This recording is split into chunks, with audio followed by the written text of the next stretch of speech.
নমস্কার বন্ধুরা, আজকে আমি চলে এলাম হাওড়া জেলার কালীতলায়, খলিশানি কালীতলায় মায়ের মন্দির, দক্ষিণা কালী মায়ের মন্দির দর্শন করানোর জন্য। যারা কাছাকাছি অঞ্চলেই থাকেন তারা জানেন এই মা কতটা জাগ্রত। এই মা প্রতিদিন নিত্যদিন পূজিত হয়। আর হাওড়া জেলার অনেকেই এখানে কিন্তু পুজো দিতে আসেন, মানত করেন। আর কাছাকাছি মানুষেরা তো নিত্যদিনের এখানে আসা যাওয়া তো লেগেই থাকে। তো সেই জন্য আজকে আপনাদের ভিডিওটা করলাম এবং নিয়ে আসলাম। অনেকেই এসেছেন, অনেকেই হয়তো জানেন না, তো তাদের জন্য এই ভিডিও করার উদ্দেশ্য। এখানে কিন্তু মায়ের গর্ভগৃহের সামনে কিন্তু আটচালা রয়েছে, সুন্দরভাবে সাজানো। যদিও আমি অফ সময় এসেছিলাম, সেই একদম দুপুরবেলা মায়ের গর্ভগৃহ বন্ধ ছিল। তো বিকালবেলা থেকে সকালবেলায় বিকালবেলা এগুলো খোলা থাকে, দুপুরবেলাটাই শুধু বন্ধ থাকে, কারণ প্রত্যেকটার তো জিনিসের নিয়ম রয়েছে। আমি তাও চেষ্টা করেছি মাকে দেখানোর, যে জানলা দিয়ে মাকে যতটুকু পারি দেখানোর। তো দেখলে সত্যি মানে গা শিহরে উঠবেন যারা দেখবেন, সামনাসামনি দেখবেন মাকে এসে, সে দেখার মতো। আর মা সত্যিই জাগ্রত। আপনারা ভালো করে ভিডিওটিতে লক্ষ্য করুন। আমি ভিডিওটা আপনাদের জন্যই করেছি, যাতে যতটুকু পারি সম্ভব দেখানো যায়, কারণ ওই সময় বন্ধ থাকার জন্য আমি সেরকমভাবে দেখাতে পারিনি। তো মা কিন্তু নিত্যদিন পূজিত হয়, আর মা সত্যি অনেকের মনস্কামনা পূরণ করেন যারা সত্যি অন্তর থেকে মাকে ডাকেন। আমি এই দিক থেকেও আমি দেখানোর চেষ্টা করেছি ভিডিওটিতে, যতটুকু সম্ভব দেখানো যায়।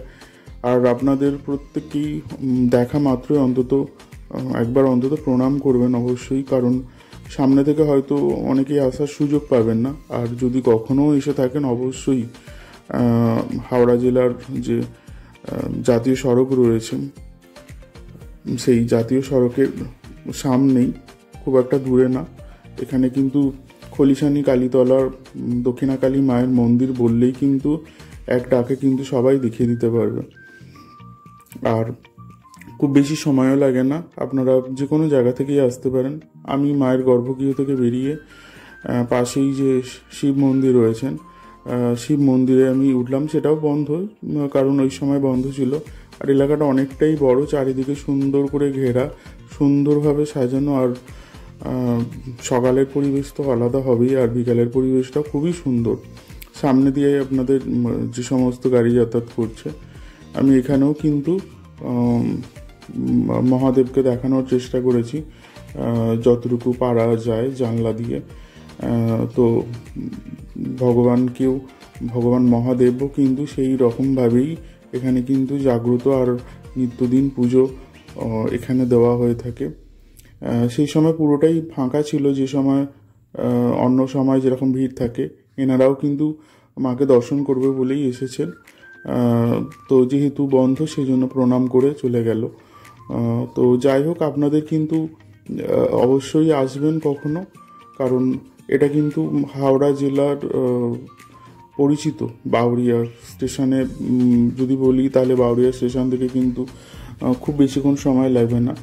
আর সড়ক পথ দিয়ে আসলে তাহলে ন্যাশনাল যে সড়ক পথটা রয়েছে, সেই সড়ক পথে আপনারা 6 নম্বর, যেটা আগে 6 নম্বর ছিল, সেই সড়ক পথ ধরে কিন্তু আপনারা কালীতলায় নেমে ওখান থেকে যে কোনো অটো বা টোটো যাই হোক, বা হেঁটেও আসতে পারেন, খুব বেশি সময় লাগে না। মাকে কিন্তু আবার আমি দেখালাম। আর অবশ্যই কখনো অবশ্যই চেষ্টা করবেন, মাকে এখান থেকেও অবশ্যই প্রণাম করেও আপনার মনের কামনা জানাতে পারেন। আর অবশ্যই ভিডিওটা ভালো লাগলে একটা লাইক করবেন, সাবস্ক্রাইব না করা থাকলে করে দেবেন, আর অবশ্যই পারলে শেয়ার করবেন। আর মায়ের মঙ্গল যেন সকলের হয়, মা যেন সবার মঙ্গল করুন, সকলের ভালো হয়, এই আশা নিয়ে আর এই ভরসা নিয়ে আমি ভিডিওটা শেষ করছি।